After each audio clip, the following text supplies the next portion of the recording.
Welcome to the show. Glad to have you with us here today. Hope you're having a great one. It is Friday. It's a beautiful day outside in South Bend. It's a beautiful day inside in the studios and in the living room / den area of one Mr. Eric Hansen from blueandgold.com. How are you today, Eric?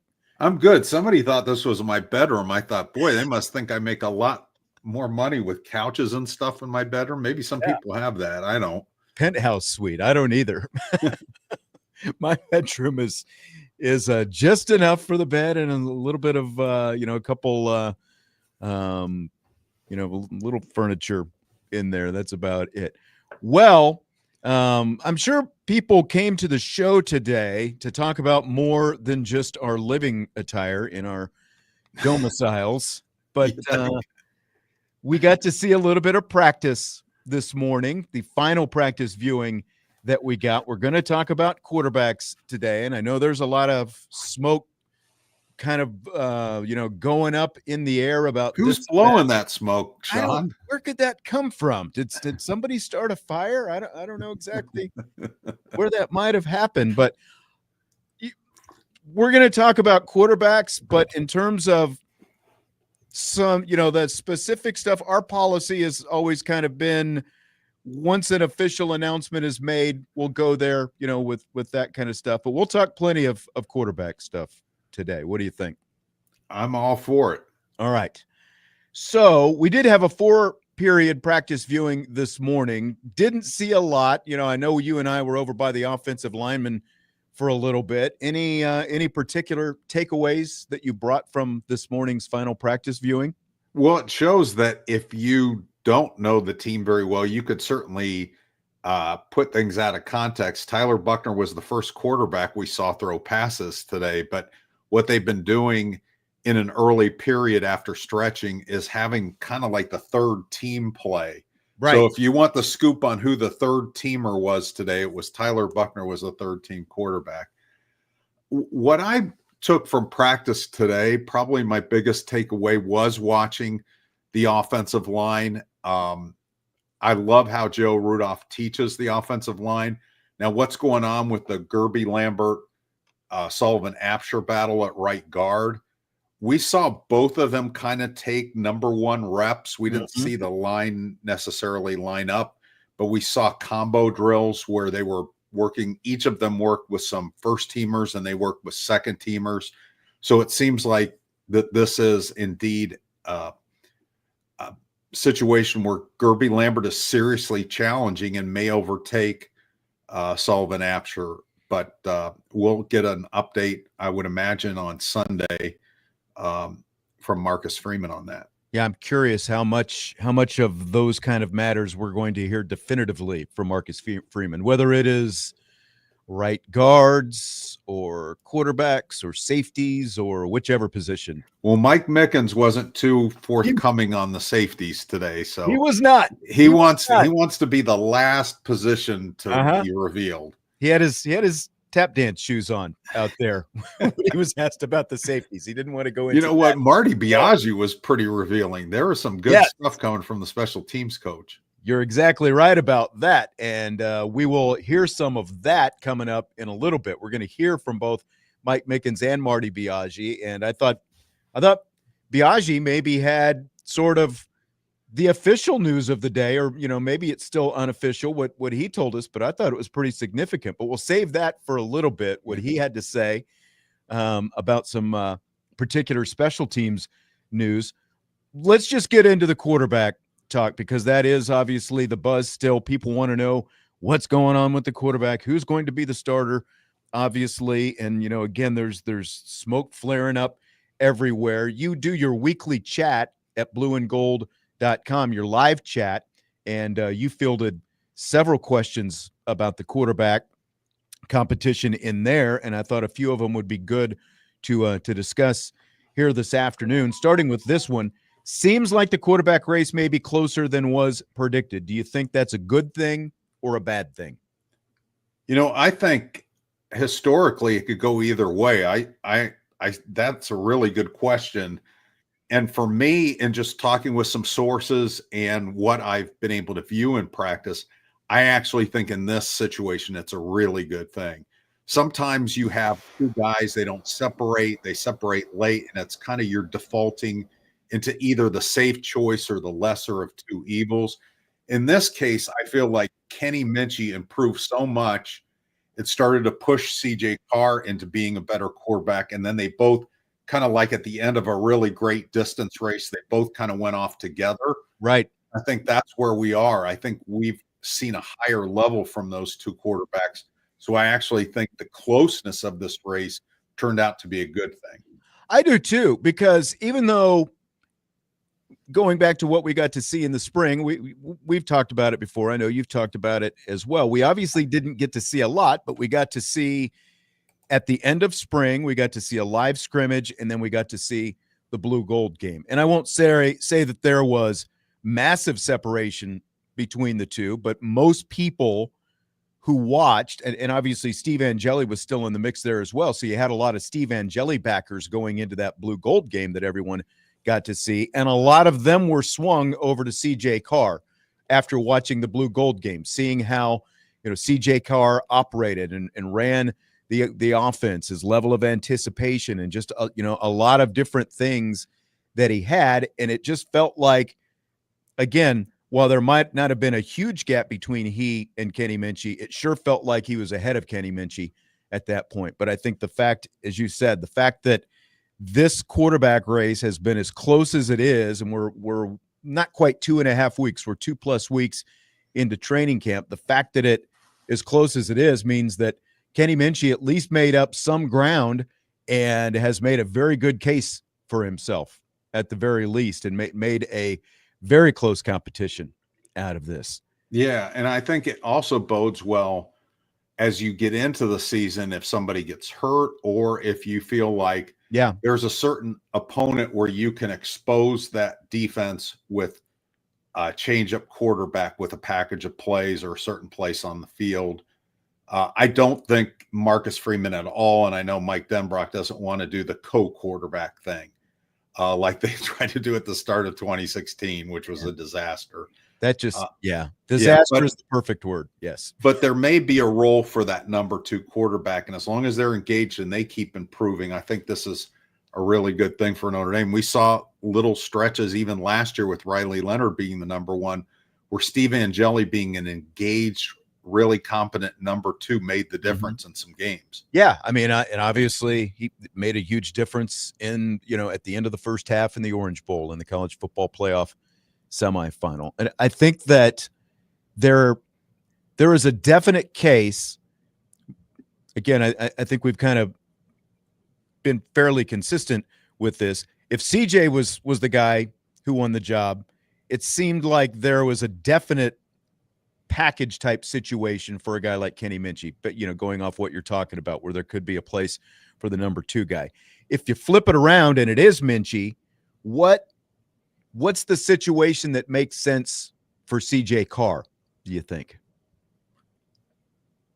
I think it's less obvious. Right. When you think about what does CJ Carr do well, I think maybe the niche for him would be 2-minute drill, being able to get the ball downfield with downfield passing in a rapid fire session. Then you don't need the legs as much from the quarterback because CJ is a good enough with his feet that he can extend plays. And you're not looking for quarterback runs usually, planned quarterback runs in a 2-minute situation. He may have to scramble. I think he's good enough to do that. Yeah. But you want somebody that can get you that long field rhythm passing, kind of like Jack Cohn. Jack Cohn was really good with that. That's kind of how Notre Dame unlocked the key to getting towards his ceiling in 2021 was, I think it was Virginia Tech. He came in and he was in a 2-minute drill really good. And they were like, wait a second, why don't we kind of create that kind of rhythm with him throughout the game? Right. So, right. That's very true. That's kind of where I think his play, as you said, swung down the stretch of that season was once they kind of figured some of that stuff out. And it was obviously a very odd one with Buckner coming in and then having to go back out. And Buckner almost overtook him in that Virginia Tech game. We almost had a change of quarterbacks. Yeah. And that 2-minute drill, I think, changed that season. Yep, for sure. For sure. A couple questions here from the live YouTube chat. Sean Kelly asks, who has a bigger / stronger arm from what we've seen? I would say CJ has the stronger arm. I think he's also more accurate, but I think Kenny has arm talent. I think that's been kind of undervalued in his package, was how good his arm is. I think where maybe we didn't judge it as much as because of Kenny's mistakes. And so you didn't see him throw with as much confidence as he's throwing now. But I think he's got good arm strength, but I do think CJ has the edge there. What do you think, Sean? Yeah, I would definitely agree. I think that CJ has at least a slightly stronger arm, but like when you look at Kenny Minchey's game, the ability to throw off platform and do some of those different things, I think that Kenny Minchey excels at those kind of things. We've seen him really, like when you look at the kind of throws that he's made, like we see him push the ball a lot more downfield, it seems like. But like when you've watched the two, there's been kind of, it's felt like CJ Carr maybe hits the layups a little bit more, or at least is looking layups sometimes a little bit more. Now, day one of this, we just saw a lot of check down stuff, interceptions, it felt like, just because of the way things ran. But that was still a bit different than anything else that we've got to see. But the context in day one also was create chaos, and they're going to see chaos in games. But I think we've seen CJ Carr, for example, in the blue gold game, two of his most beautiful passes were to Kevin Bauman and Jack Larson. And Don Schuler was defending at least one of them and maybe both of them on those plays. And that took some precision to hit that sideline, kind of a deep sideline pattern to each of those guys. So that part of CJ Carr still exists, not just the interception version. Right. Scott L. Esquire says the only thing he wants to know about the quarterbacks is whether or not Kenny's listed height on the roster is legit. He is listed at 6'2". I guess I've never actually stood right next to him. I don't know if you have. I believe we were all seated, or at least he was seated and I was standing when we got to talk to him a couple of weeks ago. How close to 6'2" do you think Kenny is? I think he is. I don't think Notre Dame fudges with those anymore. I think there was a time where they did. Yeah. I don't think that they do right now. When you look at some of the, I don't remember looking at him saying, "Oh, he's 5'11" or something like that." I mean, he looks 6'2". I mean, he's built a little bit different. I think CJ looks more 6'2"-ish because of the way his build is, but I think Kenny's 6'2". I do. I'll try to, next time we're in front of him, I'll try to stand next to him and see how close I am to him, because I'm not 6'2". We'll have Tyler James do it. He's neither one of us. 6'2". Neither one of us. They had those. The offensive linemen had those. I don't know exactly what you call the contraption. We were joking that. Oh yeah. You and I almost could have walked underneath them without. It looks like a trampoline almost that you have to walk under, or you have to block under, and we had to walk under it. Sean and I almost didn't have to bend at all. All right, we've got some more quarterback questions that Eric fielded in his live chat this week. Do you think there's any chance Freeman would just wait until game day or very close to game day to publicly announce who the starter is? No, I don't think that. I that's not his game, and I don't think he really sees it as a tactical advantage. I mean, you've got 4 game reps of film on each of those guys from last year. I just don't think he'll do it. I think he'll announce as soon as he knows. I'm hoping that we know Sunday, and I think we'll know Sunday. I know that they were prepared to go longer if they had to, but their hope was that they'd know by Sunday, and I think they will. Yeah, I do too. And that's the way I'm leaning. When we talked last week, a week ago today, we were saying, we were targeting that press conference that Marcus Freeman, Mike Denbrock, and Chris Ash have this Sunday. And of course, that'll be at noon. There's no surprise there. There's no practice availability or anything like that. So obviously, fans will be able to watch that press conference at noon that Marcus Freeman will have this Sunday. It feels like it's leading up to that, like some kind of either the announcement is Sunday or maybe something comes before then, and Freeman just kind of makes it official and gives us some details hopefully on Sunday. I don't think he's gonna push it back to the week of Miami or the day of Miami or whatever else. So regardless of where we are and who it ends up being at this point, again, this is another question from Eric's live chat this week. How significant do you expect the growing pains to be with a first-time starting quarterback? And related, how do you expect the quarterback position to fare in such a challenging set of games to open the season on the road at Miami, and obviously a home game and a night atmosphere the next or 2 weeks later, I guess, against Texas A&M? Okay, well, I'll take the first one first. I don't anticipate significant growing pains for a couple of reasons. One, I think the talent level of these two is so high that inexperience doesn't mean that you don't have talent. There's been inexperienced quarterbacks play for Notre Dame and other people before that, experience mattered to them, or experience wasn't going to make them any better, and there was going to be growing pains. But you think about the context around them. Think about 2007 when Jimmy Clausen, it was the Demetrius Jones, Evan Sharpley, Jimmy Clausen fiasco. But yeah, Jimmy had nothing around him. He had a rebuilt offensive line. They didn't have a running game. They didn't have a very good defense. There was nothing really to hang your hat on around the quarterback. You look at this team, I mean, we're talking about, who's going to be the third string tight end. I mean, these are first world problems around, that they've been going through camp with, with 2007 and some of these other years, they've had serious, even last year, the offensive line was a real adventure, and having a guy with the mobility of Riley Leonard made it less of one. But I don't think the growing pains are going to be as bad as people think, even going against some really good teams. Now, how difficult are these teams? I mean, according to the AP poll, which I vote in, these are the best teams on the schedule coming out of the gate on Notre Dame's schedule. That doesn't always work out that way in reality, but that's what's projected to be. And both of those teams, we do know this, they have some really good edge rushers. But again, Notre Dame possibly has a Joe Moore Award contending offensive line, which is a comforting thought, knowing where the quarterbacks are.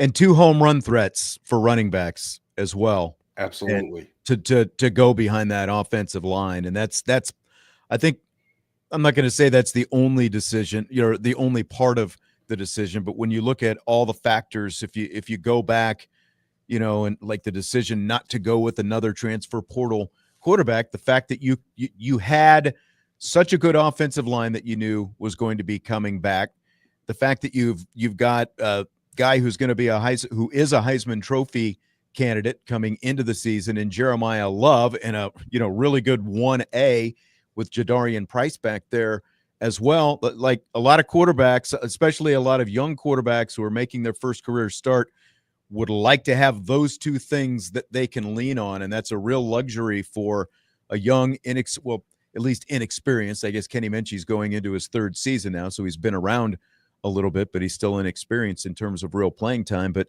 from the quarterback coach and the offensive coordinator, for them to be able to lean on those things, I think that helps them out quite a bit, because what's Marcus Freeman always said? He wants to be an offensive, defensive line driven team, and he knows that he can lean on that offensive line and those dynamic running backs that he's got to help him out.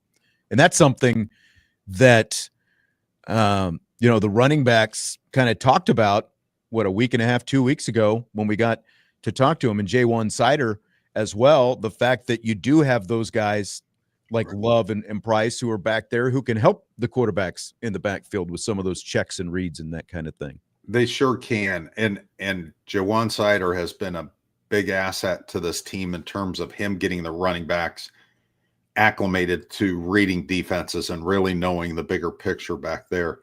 But but the one thing is, in terms of, you got all this stuff around them, teams are still going to make those quarterbacks prove themselves with their arms. They're going to load up their defenses and tilt them to say, okay, we know you have great running backs. Guess what? 8 in the box, 9 in the box. Go beat us downfield. Let's see if you can do that. So there's going to be some of that. With Kenny Minchey, you have an added dimension of having a running quarterback who can unload the box, as Riley Leonard was able to do last year.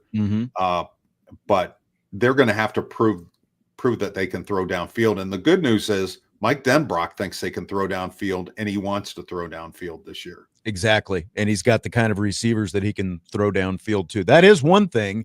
I believe that if it wasn't Mike Mickens, it was Christian Gray. It might have been Christian Gray toward the end was talking about. Yeah, it was Christian Gray. He was talking about how diverse this wide receiver group is today at the end of the press conference this afternoon, and just all the different things they can do. So I think that there's a lot of potential mixing and matching that they can do with that receiver group to help out the quarterback as well. And another thing about the receivers, and talking to Leonard Moore today, he said, I don't know that I'm going to see a receiver that's as physical and as fast combination as Malachi Fields the rest of the season, what he sees in practice every day. Yeah. Yep. All right. Another question from your blueandgold.com live chat this week. Will the delay in declaring the starter mean whoever is under center when they play Miami won't be able to utilize the full playbook and have to rely on the run game much, much more, giving the Hurricanes the chance to load the box? We kind of addressed some of this a little bit, but he says he's worried the starter might play the first few games, quote unquote, managing the offense would be a recipe for a slow start to the season. What are your thoughts on that? Yeah, I don't agree it would be a slow start to the season. So let's break that up a little bit. I think what he's getting at is the length of this quarterback competition hurting the offense. Mm-hmm. And then I think the answer is twofold. One is, even if this had ended 3 days into camp, I think that Mike Denbrock, the way that he goes with a first-year starting quarterback, and even sometimes with a more experienced quarterback, is he feeds them a little bit more of the playbook every week anyways. For example, when Jaden Daniels came to LSU, not in his Heisman year, but the year before, he gave him, okay, here's the plays that I think he can execute and he's really good at. And then each week get him good at a few more plays. So it's not like you're taking plays out of the playbook, but you're just making it smaller. You're not saying, well, we're only going to run the ball. We're not going to do these really good pass plays. It's just there's going to be less of a variety. He did it with Deshaun Kaiser too in 2015 when he was the offensive play caller. When Malik Zaire got hurt in game 2 at Virginia, he gave Kaiser a little bit more of the playbook every week. So I think this is Mike Denbrock's process anyways. Now, did the length of this quarterback competition hurt it? No, because these guys have been in the Mike Denbrock system for a whole year before this, even though CJ was injured last year a little bit during practice. But so they're familiar with this. It's Riley Leonard had a much harder kind of crash course on the offense last year than these two will. And so I don't think it's going to hurt them. Will they look more like a game manager in the first few weeks? Maybe. Yeah. I mean, but again, I think they don't say no pass plays, let's just hand it off. It's just going to be a smaller version of the pass plays, a smaller version of the run plays until they get really good at them, and then they expand.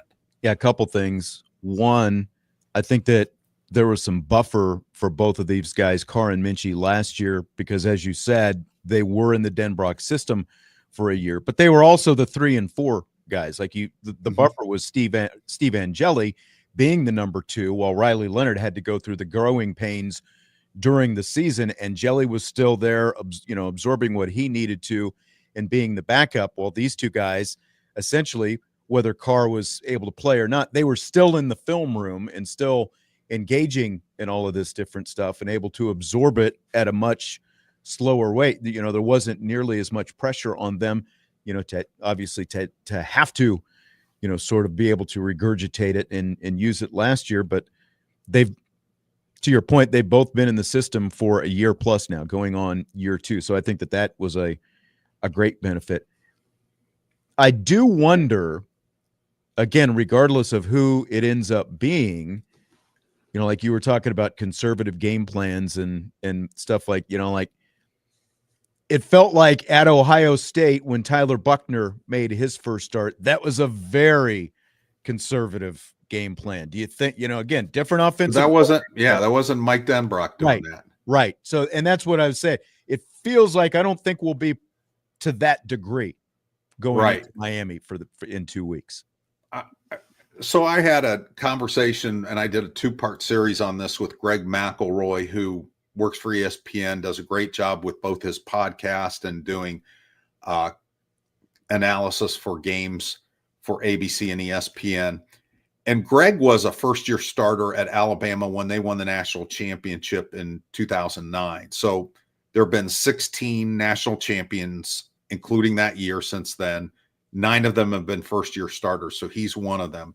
And he said, here's the key to a first-year starter. Here's the process with a guy like Denbrock. Not all offensive coordinators, but he knows Mike Denbrock well. They did a lot of Notre Dame games last year, including the playoffs. Yep.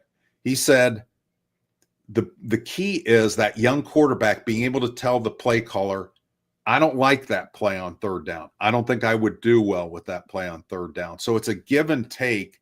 And that's what turned the key with Riley Leonard last year. Yeah. If you think about that first bye week when Mike Denbrock and Riley started having coffee and bagels in the morning and talking over those things, that's when Riley started to take off in terms of getting the offense and being good at it.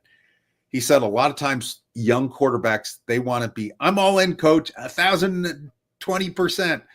Well, they're going to have to, it's got to be a give and take between the first-year quarterback and the offensive coordinator if it's really going to accelerate. And I think that's really what the process looks like. And I'm curious how much a first-time starting quarterback has that comfort level to tell Mike Denbrock those kind of things. Usually not, and Mike Denbrock really needs to encourage that. And I think once they name the number one, that will be the next step, is sitting down and saying, okay, Kenny or CJ, what do you think about this on third and short? What do you think about this? And then they'll go through that. And this is really, let's say they name the starter on Sunday. This is what next week's going to look like. That's when that process is really going to start.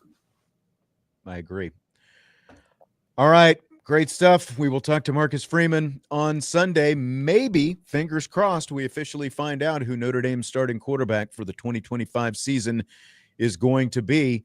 We are, as of today, 16 days away from the season opener when the Fighting Irish head down to Miami. We'll take a timeout. When we come back, we'll probably slip a little bit more quarterback talk into the next segment. But also, we're going to hear from both Marty Biagi and Mike Mickens. And I guarantee you this, you're going to want to hear what they have to say, especially Marty Biagi, I think. I think Eric and I both had our ears kind of perk up with something that Marty Biagi had to say that you're going to hear coming up here in just a couple of minutes. We will do that. Budweiser's Weekday Sports Beat with IrishBreakdown.com.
Budweiser's Weekday Sports Beat with IrishBreakdown.com continues. Sean Stires with Mr. Eric Hansen from blueandgold.com.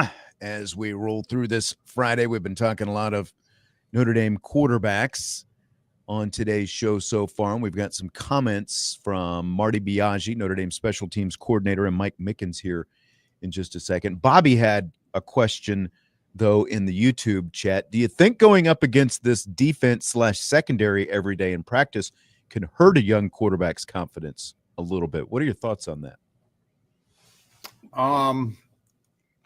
I guess if you did it the wrong way, that would be possible. I think the Notre Dame coaching staff is smart, knowing how to make iron sharpen iron. So I trust this coaching staff with how they go about doing it.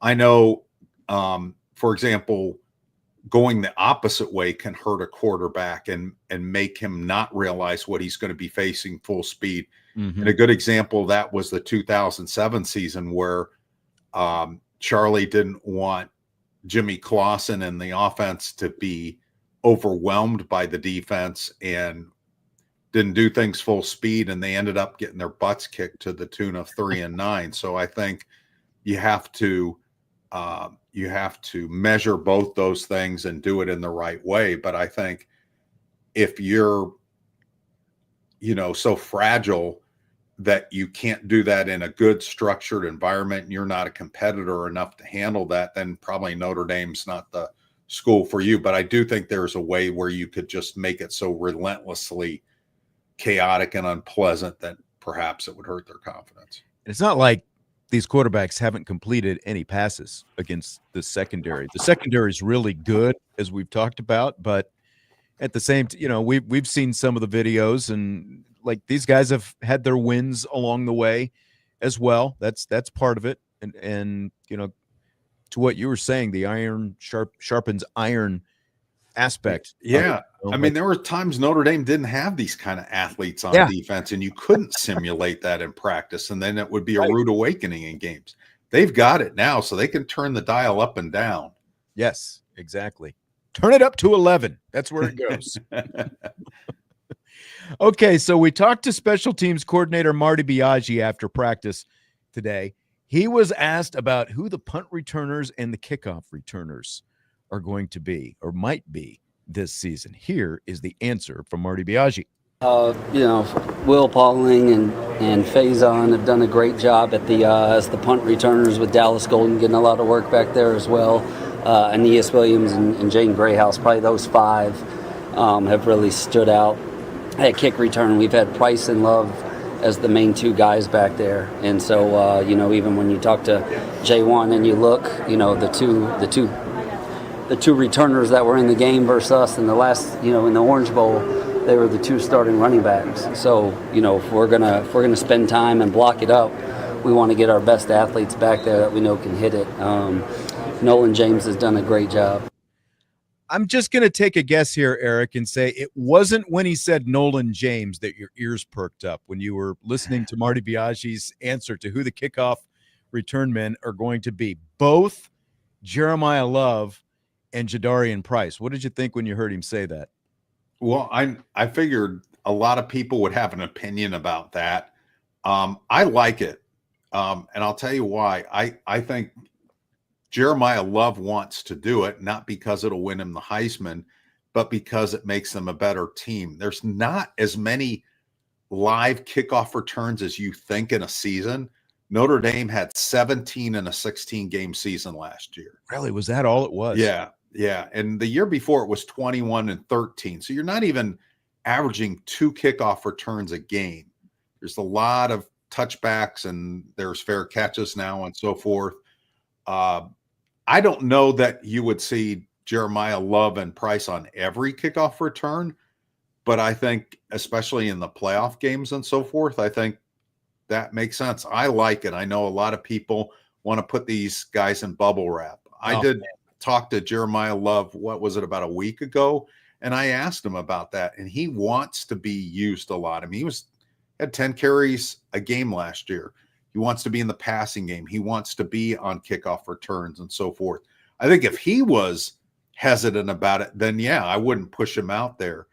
And Jadarian Price, before they, a couple of years ago, he was actually one of the top kickoff returners by average in the country.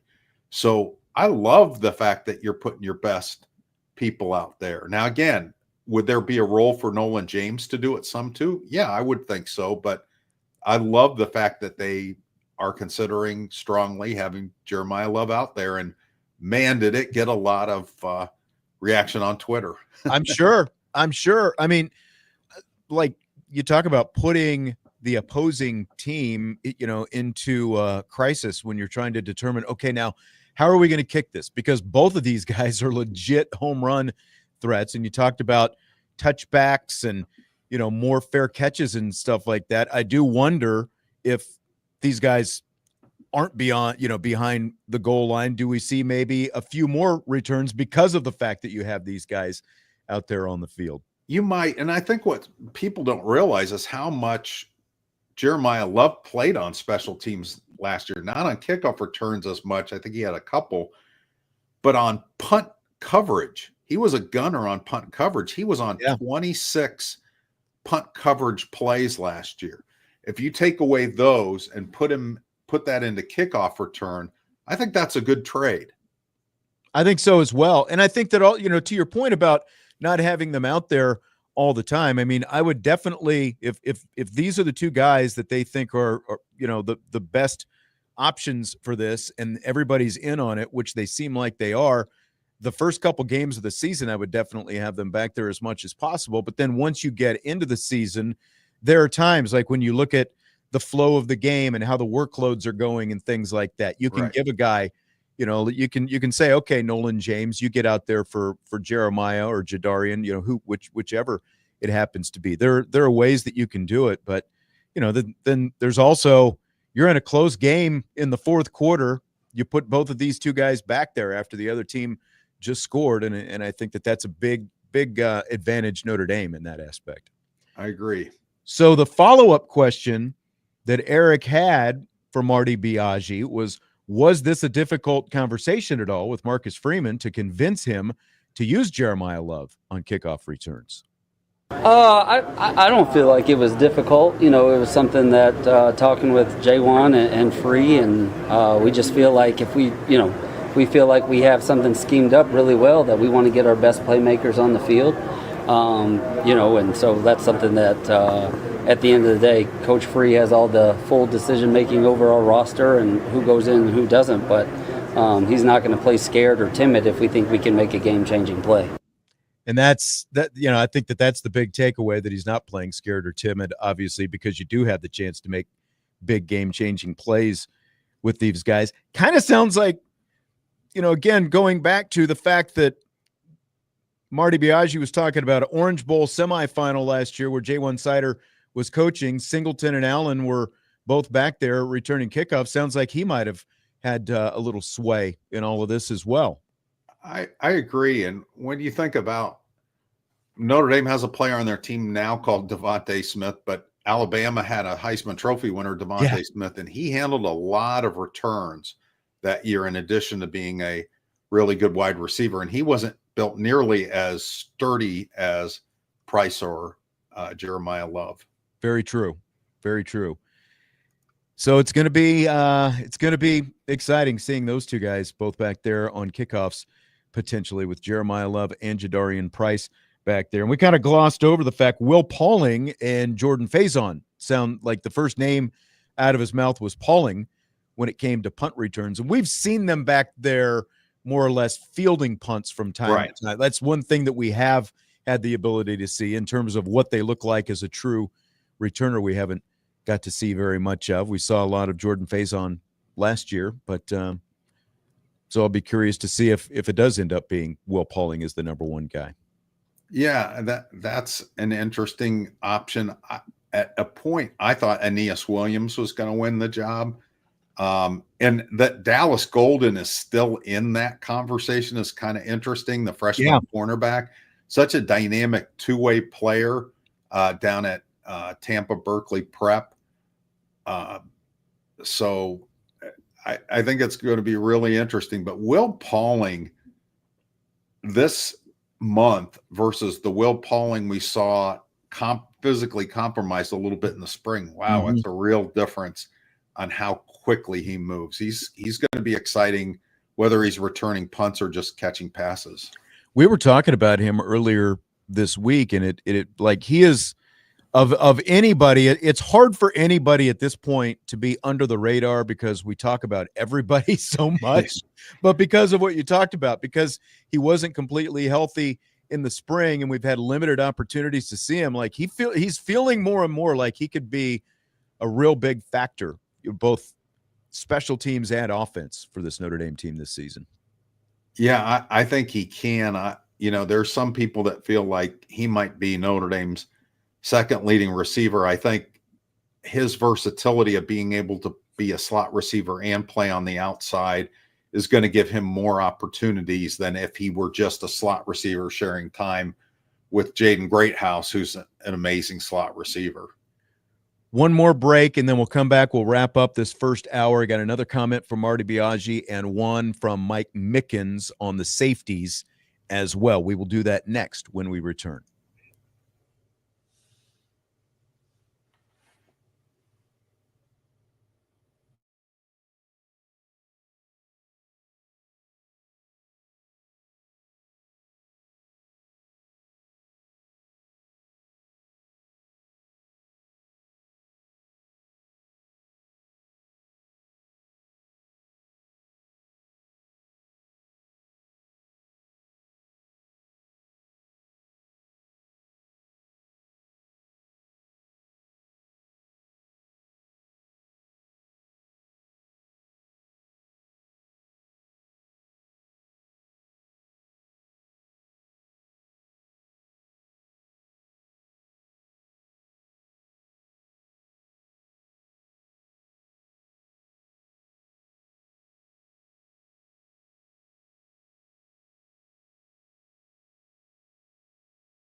Wrapping up hour number 1 of Budweiser's Weekday Sports Beat with IrishBreakdown.com with Eric Hansen from blueandgold.com. I'm Sean Stires. We talked a lot of Notre Dame quarterback earlier this hour. We just heard some comments from Marty Biagi, the Notre Dame special teams coordinator, as well as, well, we haven't heard from Mike Mickens yet. We're going to hear from Mike Mickens here in just a minute. I forgot exactly where we were, Eric. We heard from him telepathically. Yes, that's it. We heard from him telepathically. So Noah Burnett, Notre Dame's latest kicker transfer. They've gone to the portal quite a bit the last few years for kickers. Marty Biagi talked today about focusing on being automatic from 50 yards and in is their top goal for the field goal unit. And then he was asked exactly how that's been going during training camp. I feel, confident that, we just ended actually, today on a game winner, and it was on the 32-yard line. So it was right at a 50-yarder, and he put it right down the middle. So it was good, but he's got to show he can do that every time. And that's, I think, the biggest thing is we've really picked up in block 3 and block 4, and then right after block 4, we'll get more into true situational scripting as opposed to just trying to get us a good amount of kicks in to where they can get working.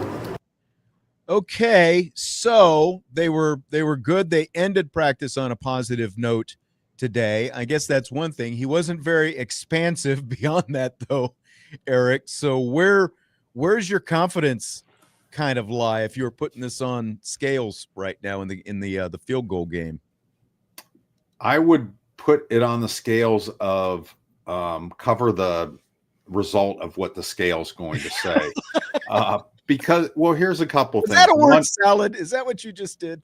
Marty gives you word T-bones. He's pretty straightforward guy. So if he dances a little bit, yeah, it's very intentional. And the fact that they didn't bring any kickers in, they brought the punter in and they brought the cornerbacks in. And this was a day for special teams and for the kickers and punters, and we didn't interview any of them. And we got to the me, long snapper, but not the kicker. Yeah, right. So that was, to me, was a tell. So too.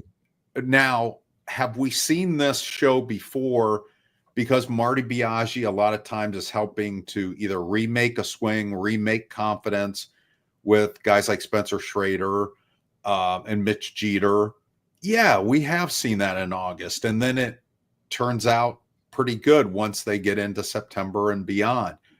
But I think this is a definite work in progress. And, Marty emphasized the positive result. But I think if we were to really drill down on him, I mean, we're so happy with the Jeremiah Love comment that we weren't going to drill down on the kickers as much at that point. Yeah, exactly. But I think he would say, well, we'd like to see him be more consistent. And I think that's true. And I think it's open. I think Eric Schmidt could end up winning this job because he definitely has a powerful leg, probably more powerful than Noah. Now, is he more accurate? We don't know that. That's the question. And most of we haven't seen field goals in a while, and that could be intentional as well. But most of the ones that we did see were all kind of hovering around that left upright. And was it magnetic? Was it out? Was it over? Yeah, exactly. Drawing magnetically to that left upright. Okay, final comment. Here is the Mike Mickens comment. Probably the biggest question he's facing. Who is going to be the starting safety next to Adon Schuler? Here is Mike Mickens. Still evaluating. So just continue to evaluate and continue to let it go out. But we got some good safety and we got some good options. What's that competition been like during camp? It's been good. It's been competitive. That's what you want with it. That room right there, that group is we got some good options. Even less definitive. That's a word salad. Yeah, that was much more word salad. Yeah, there was dressing and croutons and everything in that one. I just got to think it's going to be Stroman at this point. Like, he feels like the front runner to me. There's a lot of talent with those other guys, but especially season opener and, like beginning of the season, the veteran feels like the choice. What do you think? I've gone back and forth with this. I thought Stroman for sure. And then I thought, well, Luke Talge has been out there with the ones. It's been pretty split. and he's super talented and 6'4", which Stroman isn't. True. But here's what I think. I think the top four are going to play a lot. I don't think you'll see Adon Schuler maxed out with reps like he and Xavier Watts were last year. I think you will see four players play a lot. Adon Schuler, Jalen Stroman, Tay Johnson, and Luke Talich. I think that's going to be more equitable in the reps. So who starts and who doesn't matter as much. All right. I agree. I think we're going to see all of those guys, as well. Eric Hansen, blueandgold.com. Any parting words for us? Anything that you'd like to let our listeners know about before you head out? Lots of wall-to-wall coverage, and if you'd like to give us a test drive, we'd love to have you for a week. Give us $1. We'll give you 7 days of Blue and Gold to see what we're about. All right. Sounds good. Eric Hansen from blueandgold.com. I will see you Sunday. Maybe we'll know who the quarterback is at that point. Sounds great. And if we don't, we'll go out and have a beer and drown our sorrows. There you go. I think that's the way to go. Thanks, Eric. Have a great weekend. Thank you. That's Eric Hansen, of course, from blueandgold.com. First hour in the books. Second hour, rapid fire coming up. Michigan, you may have heard, the hammer dropped on them today. We'll talk about that and more coming up in hour number 2.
I am joined by both Vince D'Addario and Bobby Hensley in hour number 2. Boys! I'm here. There I am. I'm not sure if that microphone's working. Bobby, pull that closer. Hi, how are you? There we go. It was another matter of a button being pushed. It was operated. Well, nobody wanted to listen to him anyway, so it's okay. That's As long as Vince and I are on the same page, we're okay. Neither one of us want to hear the other one. That's right. That's right. All right, enough small talk. We've got a lot of things to talk about in this hour. There's Michigan bashing to do. I mean, can assure you. That's why I'm here. I'll tell you right people now. Who are in the room or on the microphone right now. The NCAA dropped down its penalties on Michigan for the Connor Stallions sign stealing scandal today. Stallions received an 8-year show cause. Former Wolverine head coach Jim Harbaugh got a 10-year show cause.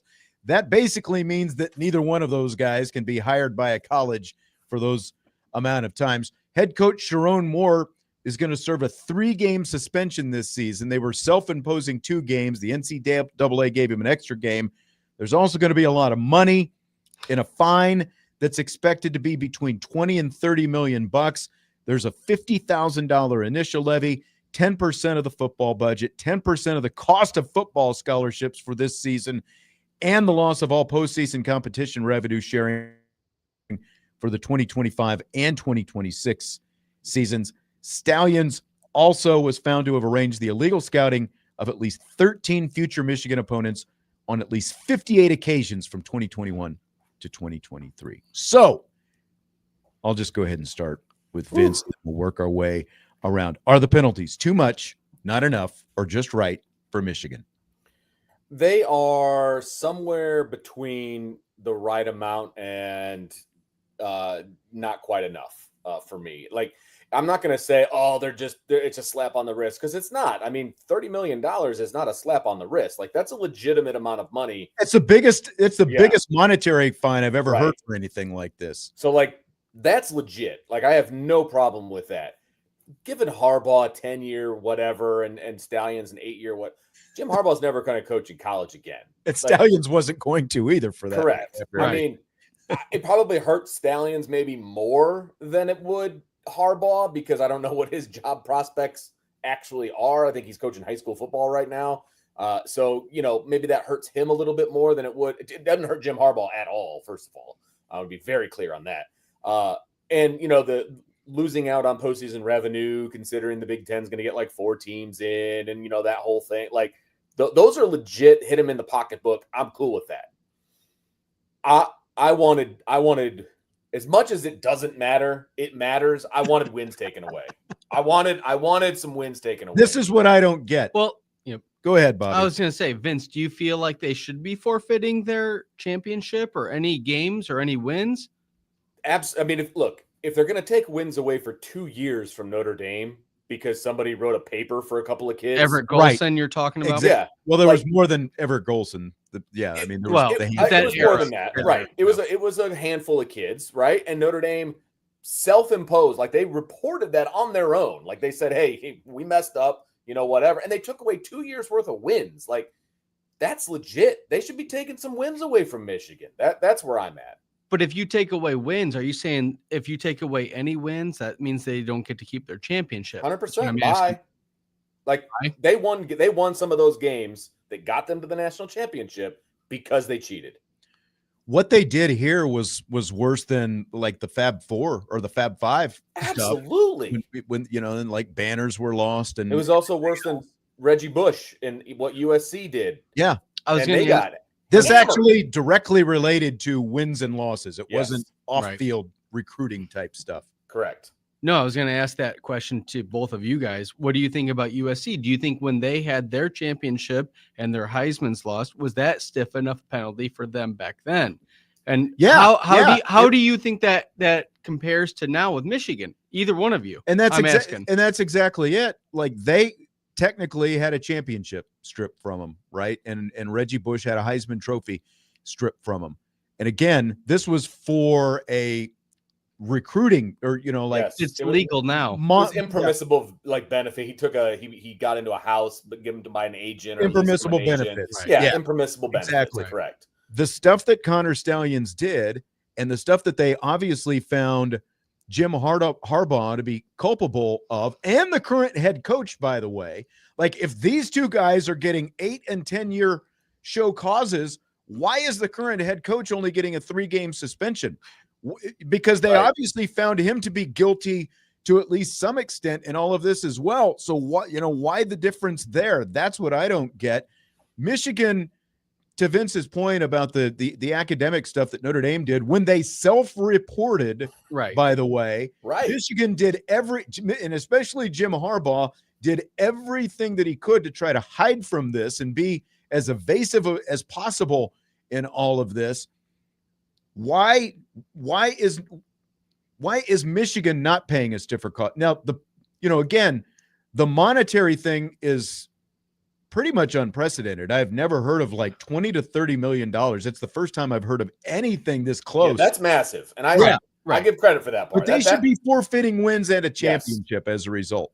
100%. Right. If you're going to penalize them, what are you penalizing them for? Something that happened during their championship season, right?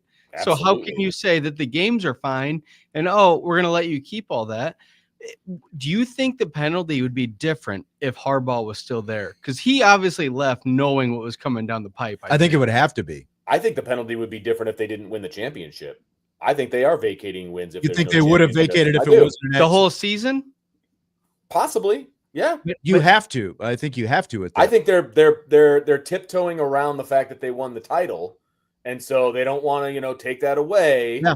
And so basically, Michigan's paying $30 million for a title. That's basically what this is amounting to. Because look, there's precedent now. Now we can say, if you get fined enough money, you can keep all your wins. Yeah. You don't think that's right? No. And look, USC got scholarships taken away. Right. You know what I mean? Like crippled them for years later. Correct.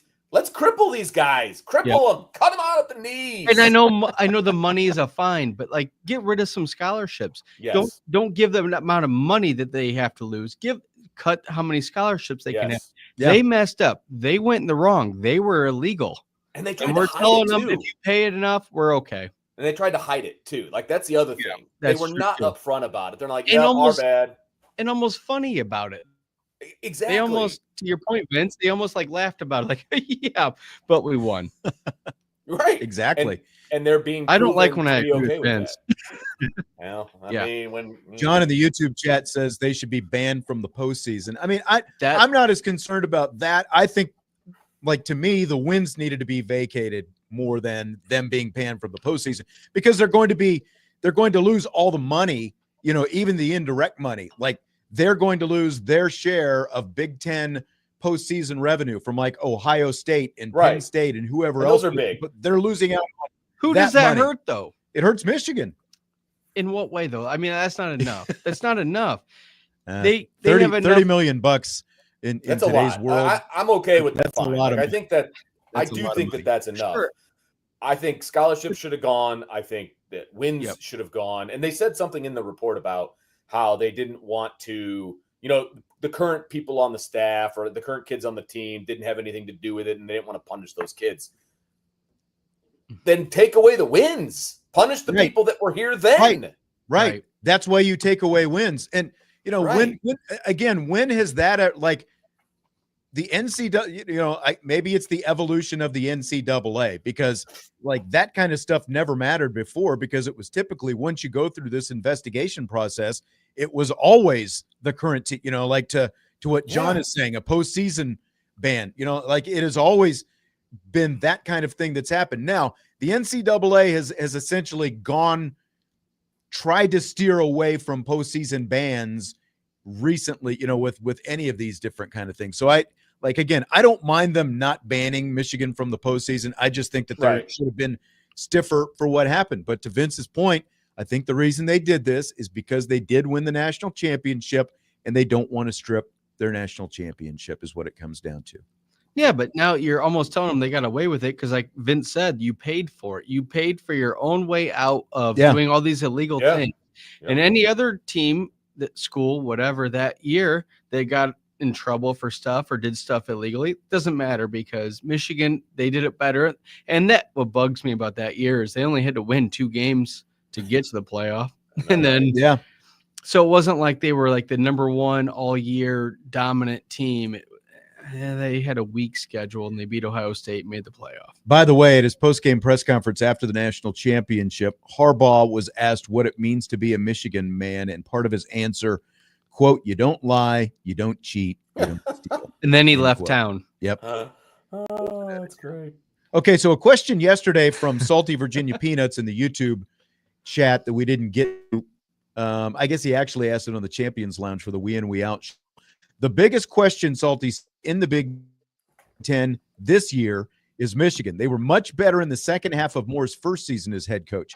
If they carry that level of performance forward, beating Ohio State again, Sharon Moore will be the Big Ten Coach of the Year. Bobby, are you in or out on that? I'm out because he's not even going to, if they continue to win games and stuff, he's not even there for a quarter of the season, right? With all the sanctions and stuff. The whole Michigan thing, I just don't, I think they bought their championship. They went around the rules. They got everything done. They're not going to be what they were before. So to me, it doesn't even matter because you got to play by the rules. And they've opened up the rules so much. You can pay players. You can get these scholarships. I don't think that that's fair.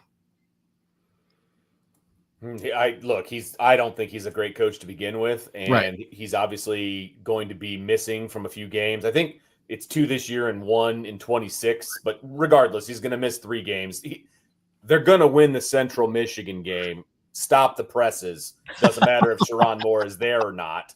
I think the other one is like Nebraska or something like that. Yeah. Pretty good chance of winning that one too. But again, I don't know that this Michigan. First of all, Michigan team is way overrated. If he gets this team into the playoff, give him the coach of the year. That's fine. Yeah. But if that's not, I don't think that's going to happen.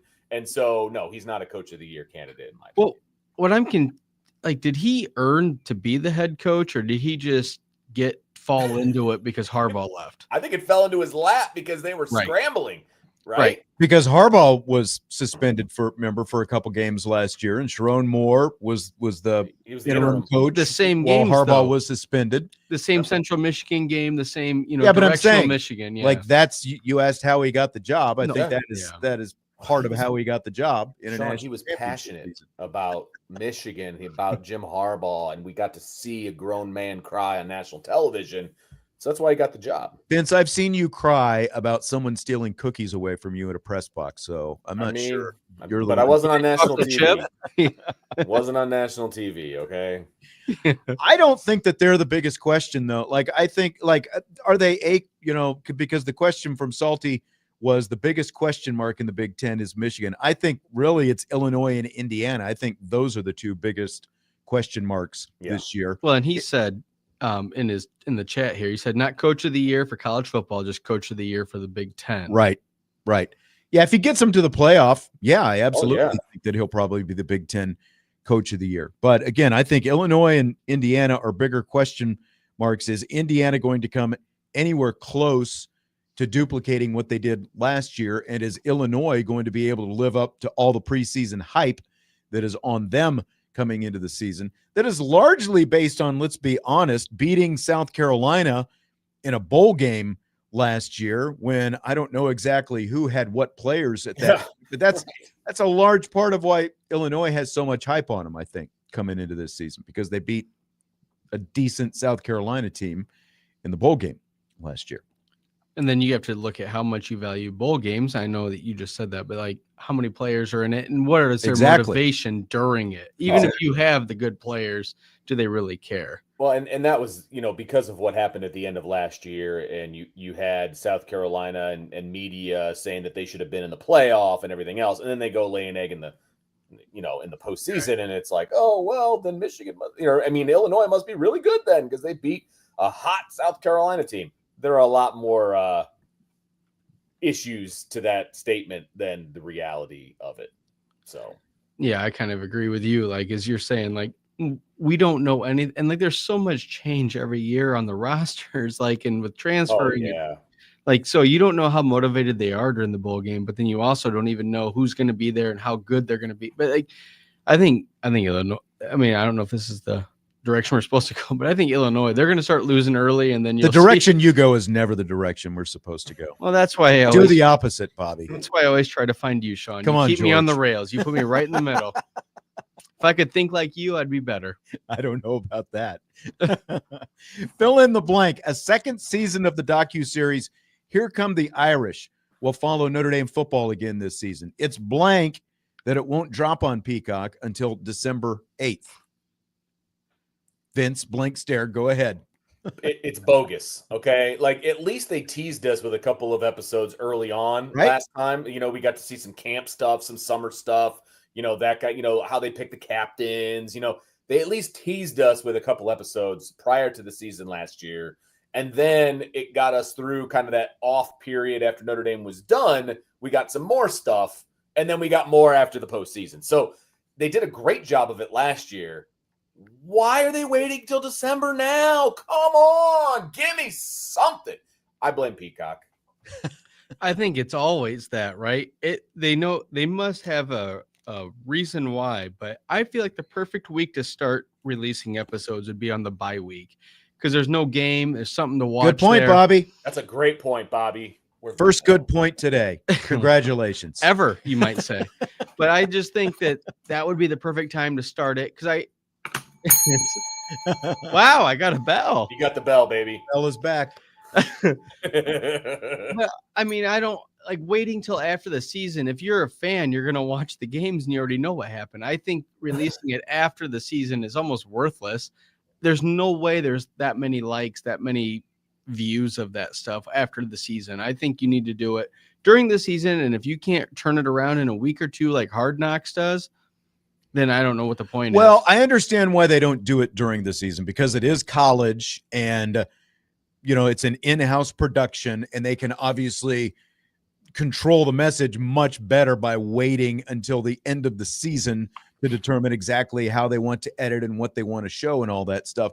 But I like your point about the bye week. That felt like not having a game coming up that week after Miami because you've got that dead week in between Miami and Texas A&M. That felt like a perfect week to drop like one or two episodes as a teaser because, I mean, look, you just came off a season that saw you go to the national championship game and like everything that's happened in the off season. In the meantime, that's what the first couple episodes of last year were about anyway. So like, I feel like that would have been the perfect time. It's it's more than disappointing. I think that you got to wait all the way until December for it. Yeah, and plus when you get to December, you have so much going on. There's so much stuff to watch. All the people are watching the Hallmark Christmas movies. Yeah. But I'm joking. But like everybody's got their own family traditions and you're gearing up for the playoffs. So hopefully Notre Dame's already a part of. So you don't need to see week 1 against Miami, maybe. Like, I don't think that any of it makes sense to wait that long. Bobby O'Shea asked, what's this year's Peacock game? It is the North Carolina State game this season, and that will be the week after Boise State, October 11th. That'll be the Peacock game this year. Take a time out. When we come back, we will wrap up Rapid Fire. We've got some more Notre Dame topics and more Budweiser's Weekday Sports Beat with IrishBreakdown.com.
Rapid Fire and Budweiser's Weekday Sportsbeat with IrishBreakdown.com continue with Vince D'Addario and Bobby Hensley. I'm Sean Stires. There's another question we didn't get to yesterday from Josh. He says the Notre Dame, this is a we in, we out question. The Notre Dame offense will have more passing touchdowns than rushing touchdowns this season. In or out on that, pondering Vince D'Addario. I'm out. I think they're going to be a ground and pound game. And I think that the quarterback's going to get into the end zone a few times on his feet. And I think, the combination of Love and Price and, Logan James, I just think that there's a lot of guys that are going to get their hands on the football and get across the goal line on their feet. So I'm going to say I'm out. I don't like that we're agreeing so much, Vince. That's not our vibe, but I'm out as well because they're just inherently, if you get close to the goal line, you're not going to keep throwing it. You're going to run it in, and you have one of the best rushing attacks of any college football team. Why wouldn't you just run it in and pound them down and wear them out and get more touchdowns that way? They had almost twice as many rushing touchdowns last year as passing touchdowns. 45 rushing touchdowns, 24 passing touchdowns. It'll be closer. Because you're taking Riley Leonard. Yeah. You're taking Riley Leonard out. Now, I think we do expect Jeremiah Love to have at least a few more touchdown runs this season. I would expect Jadarian Price to have more this year as well. But it's just that's a lot, because even if the rushing touchdowns drop to 30, do we think that the quarterback, a first-time starting quarterback, having this kind of running attack at his back is going to, be 30-plus touchdown passes? I think that's a big number for a first-time starter to get to this year. So I've got to be out on that as well. No. Well, I was just going to say, I think you're absolutely right. There's so many reasons. I don't even know why that would be comparable. I think that 30 touchdowns for a rookie quarterback is not going to happen. So we got some news after Notre Dame football practice today about who the punt and kickoff returners are going to be this season. Talked a little bit about this in the first hour of the show. Here is Marty Biagi. Will Pauling and Faison have done a great job at as the punt returners with Dallas Golden getting a lot of work back there as well. Aeneas Williams and Jane Grayhouse, probably those five have really stood out. At kick return, we've had Price and Love as the main two guys back there. And so, even when you talk to J1 and you look, the two returners that were in the game versus us in the last, in the Orange Bowl, they were the two starting running backs. So, if we're gonna spend time and block it up, we want to get our best athletes back there that we know can hit it. Nolan James has done a great job. All right, scale of 1 to 10. How big a deal is it that both Jeremiah Love and Jadarian Price are going to be returning kickoffs this season? Bobby? I think that I was looking at Vince. He just captivates me so much. He mesmerizes you. I was pointing at you. You take this one. Yeah, I was like, no, I don't know. I'm always a fan of saving your best athletes for during offense. I understand you might bust one a year, but is that worth it with the risk? You think it is? You think it's worth the risk of having them kick return all year long and maybe getting hurt? I don't think they're going to be back there for every kickoff return. Well, then what's the point? Like, so you're saying in the big games, because when they are on the field, they are both home run threats, and there's a decision, that the guy on the other side of the ball has to make.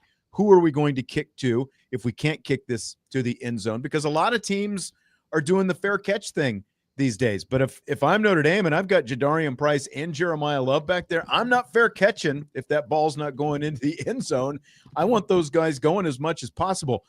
To your point, Rocket Ismail didn't seem to suffer from it. Tim Brown didn't seem to suffer from it when they were playing full-time on offense and returning kickoffs, and they were major factors in the game. That's like Marcus Freeman has prioritized special teams, and I love this decision. What do you think, Vince? Oh, it's off the charts for me. When I was driving home and listening to you and Mr. Hansen talk about this, when I heard the Marty Biagi cut, I was like, okay.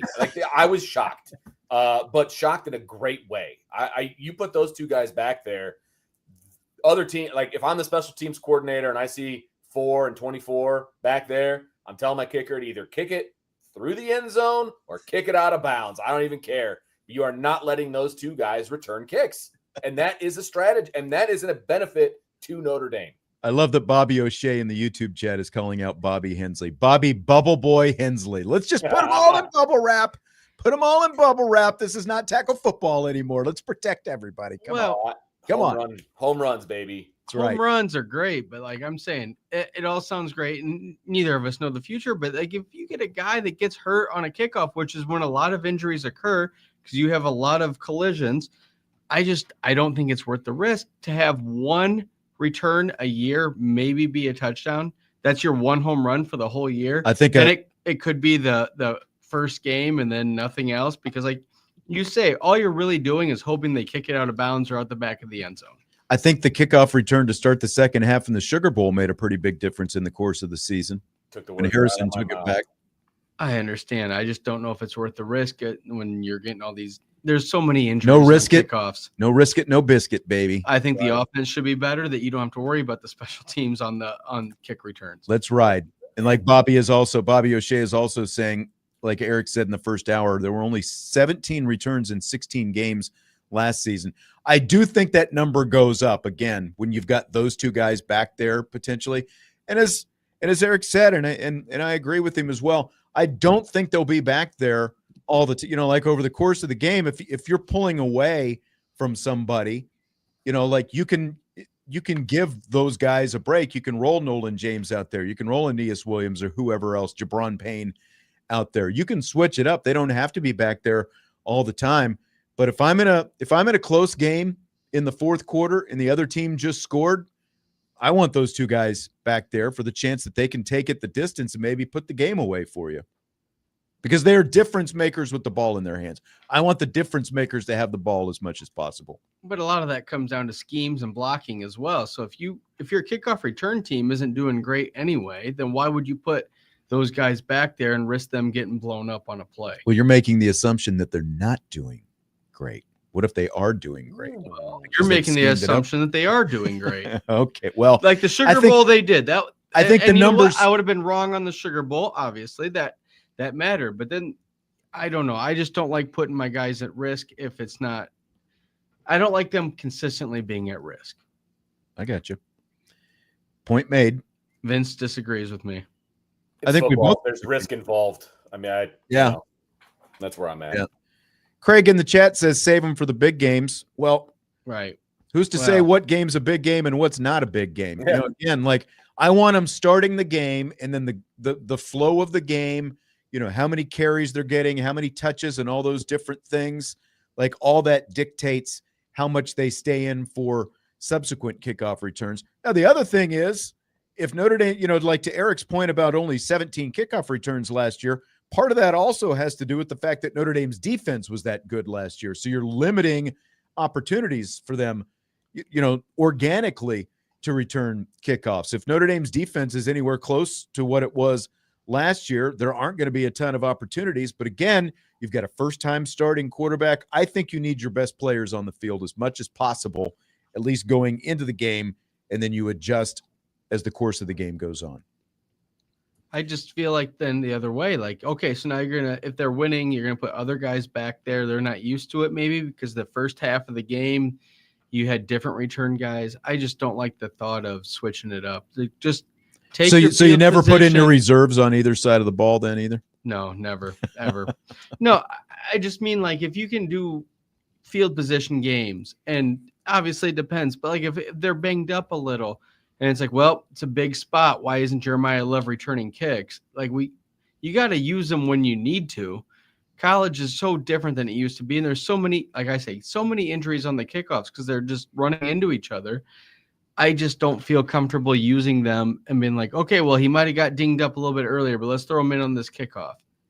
Fill in the blank. It's blank that John Gruden says he would die to coach in the SEC. It's It's hilarious is where I'm at. It's hilarious. Like, That's pretty good. that's where I'm I at. think you a guy to coach, period, is probably what he's saying. He's doing You know? okay on And boxing. that's fine. Like I get it. He wants to. A coach is a coach, right? And he wants to coach. I get it. But he's doing has a pretty darn nice life, just unboxing gear and doing all the different things that he's doing right now. I don't know that I'd be giving that up all that soon. But when you're a coach, you want to coach, and so I get that. If he coaches again, it's going to be in the NFL. He's got a lawsuit going with the NFL right now. I could see somebody picking him up. I could. I agree with you. I don't know if either of you saw, he did an unboxing the other day of Clay High School. Oh, I saw it. Did see it. Yep. Yeah. That was the most ridiculous thing I've ever seen, though, because None of that gear was old. no, and it all had his name on it. Right. Like somebody bought all that stuff. Maybe it was him. I I don't was know. going to say, I mean, Clay Somebody High went- School obviously closed. Was it actually leftover stuff, or did they make it just to send? Oh, to no. John Well, they Gruden? made it just to send him. That stuff did not had- exist. Yeah. That stuff Under never Armour didn't existed. exist when he was there. And That's correct. We've got less than a minute, so I want to make my point on John Gruden before Bobby cuts me off again. I will just say, again, I think he is desperate to coach. Like to your point, Vince, I don't think he's going to coach in the NFL again because of the lawsuit, because of Yeah. everything else. Blackball. I think that he's trying to get into coaching to whatever highest level that he can, and I think that he thinks that his entry point is the SEC. So that's what I think. Any final quick, Bobby, if you've got anything to say. no, about that topic, I don't think he's going to coach anywhere. I think All right. that ship sailed. All right. Well, that's going to do it for today. It's always quick when we end at 6:40, and it's even quicker when we've got three of us. So have a great weekend. Maybe we find out over this weekend who the starting quarterback is going to be. Question mark. We Feeling shall good about see. it. All right. For Bobby Hensley and Vince D'Addario, I'm Sean Stires. Great stuff in the chat today. We will talk to you next week. Budweiser's Weekday Sports Beat with IrishBreakdown.com.